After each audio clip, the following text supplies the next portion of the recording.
محب اللغة القبطية، أهلا وسهلا بحضراتكم في درس جديد من قناة ريمين كيمي.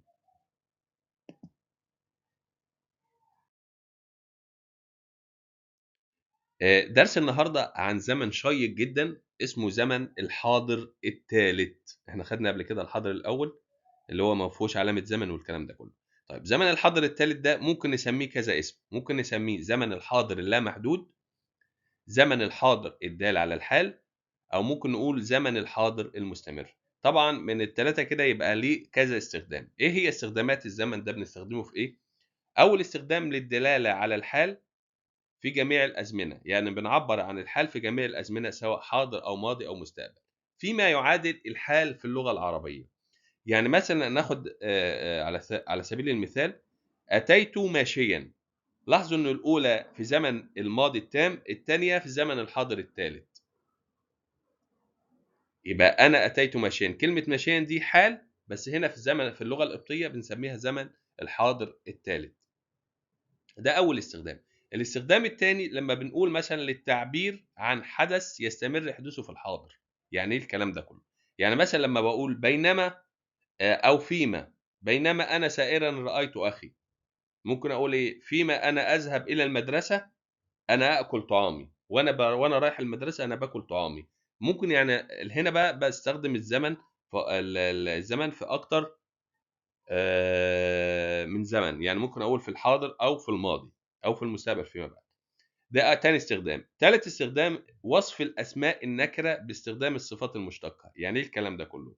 أنا بوصف الاسم النكرة للصفة المشتقة. يعني إيه الصفة المشتقة؟ لا، أنا لما بقول مثلا ولد صغير، طفل جميل، دي صفة أصلية موجودة في اللغة، لكن في صفات مش موجودة في اللغة. يعني كلمة مبارك دي صفة مشتقة. يعني إيه مشتقة؟ جاية من الفعل يبارك، فإحنا خدنا فعل يبارك وعملناه صفة، فحاجة اسمها جملة وصفية، فكلمة مبارك بقى صفة مشتقة. فأنا بستخدم الزمن ده في وصف الاسم النكرة للصفات المشتقة دي. هنفهم بالتفصيل فيما بعد.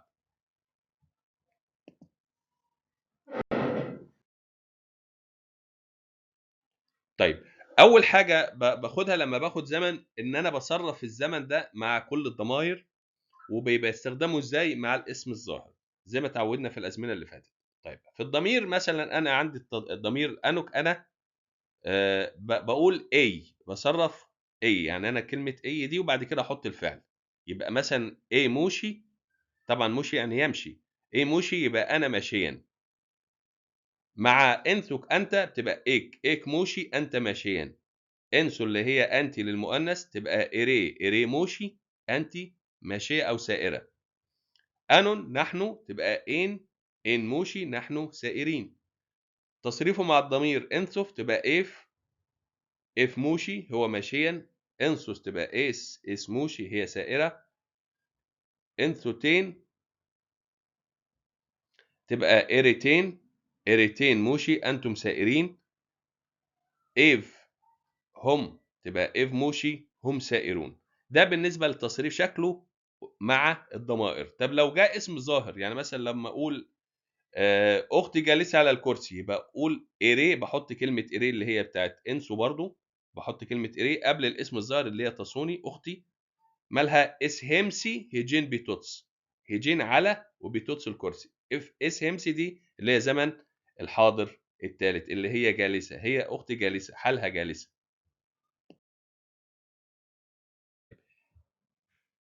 نشوف دلوقتي استخدامات الزمن واحدة واحدة. يعني أولا بنقول بالزمن ده بنستخدمه للدلالة على الحال. طيب أنا لما أقول مثلا أنا أتيت إلى الكنيسة ماشيا، يبقى طبعا دي اللي هي زمن الماضي التام اللي هي تصريف أنا، وإيه اللي هو فعل يأتي. تي إكليسية إلى الكنيسة. موشي، طبعا موشي دي هي زمن الحاضر الثالث. موشي أنا ماشيا، يعني أنا اللي جيت الكنيسة ماشيا. هنا طبعا الفعل مع زمن مين؟ مع زمن الماضي التام، جه مع الماضي التام. خلي بالكم من النقطة دي. ده أول استخدام الزمن للدلالة على الحال. طيب الاستخدام الثاني هو للدلالة على الاستمرارية مع كلمات اللي هي زي بينما، فيما، وأنا باكل. ده اسمه استخدام للدلاله على الاستمراريه.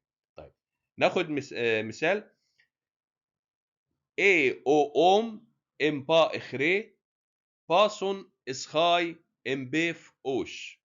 بينما انا اكل طعامي، وانا باكل طعامي اخويا بيكتب الدرس. هنا الفعل الثاني فين؟ في زمن الحاضر. يبقى انا بستخدم الزمن ده مع كذا زمن، حاضر او ماضي، الاثنين شغالين، او مستقبل. ناخدها تاني: ايه او ام وانا باكل. طبعا ايه دي اللي هي بتاع تصريف مع الضمير انا، اللي هي ايه او ام اللي هو فعل ياكل. امبا اخري طبعا ده طعامي ولا مفعول به. باصون اخويا ماله بيعمل ايه؟ اسخاي طبعا دي في زمن الحاضر الاول. امبيف اوش بيكتب مين درسه، دي صفه الملكيه بتاع درسه هو امبيف اوش. يبقى الاستخدام الثاني للزمن للدلاله على الاستمراريه مع كلمات بينما او فيما وهكذا.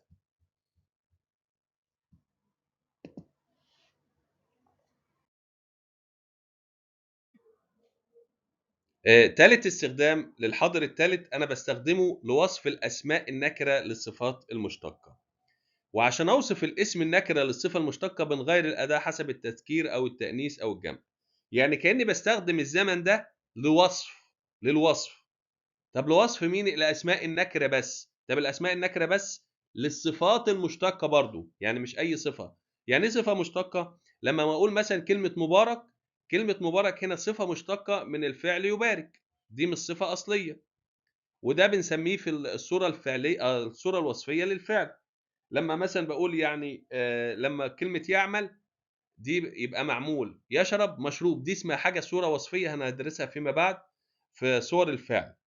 طيب نرجع لدرسنا اللي هو ان انا ازاي بوصف الاسم النكره للصفه المشتقه. ان انا في المفرد المذكر بحط اف قدام الصفه، المفرد المؤنث بحط اس، للجمع بحط اف. لو حبيت اقول لرجل مبارك بقول او رومي اف اسمارو اوت، امراه مباركه او اسهيمي اس اسمارو اوت، رجال مباركون هان رومي اذ اسمارو اوت. يبقى انا بستخدم زمن الحاضر الثالث في وصف الاسماء النكره للصفات المشتقه بس. زي ما بقول مثلا مبارك شعب مصر بقول اف اسمارو اوت انجي بالاوس في اتكي كيمي، يعني مبارك شعبي الموجود في مصر. ده وصف الاسماء النكره بنستخدم الحاضر الثالث. طيب للعلم بالشيء، طب انا عندي صفه مشتقه والموصوف معرف، هي هنا ما بستخدمش الحاضر الثالث. بس للعلم بالشيء ازاي استخدم الصفه؟ بحط ات قدام الصفه او اس قدام صفه تبدا بحروف بالمنور. يعني لو حبيت اقول الرجال المباركون ما بحطش اف بقى، بحط ات لانها نيرومي ات اسمارو اوت الرجال المباركون.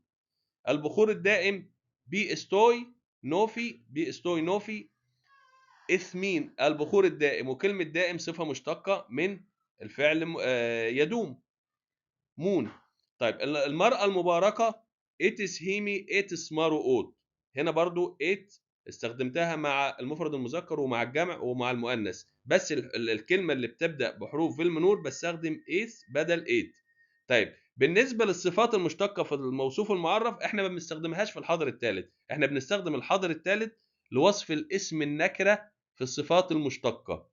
طيب زي ما هندرس فيما بعد الصفة المشتقة دي غير الصفة الأصلية. الصفة الأصلية احنا كنا عندنا أداة ربط الصفة والموصوف اللي هي إن بتتحول لإم، هندرسها إن شاء الله بالتفصيل في درس الوصف.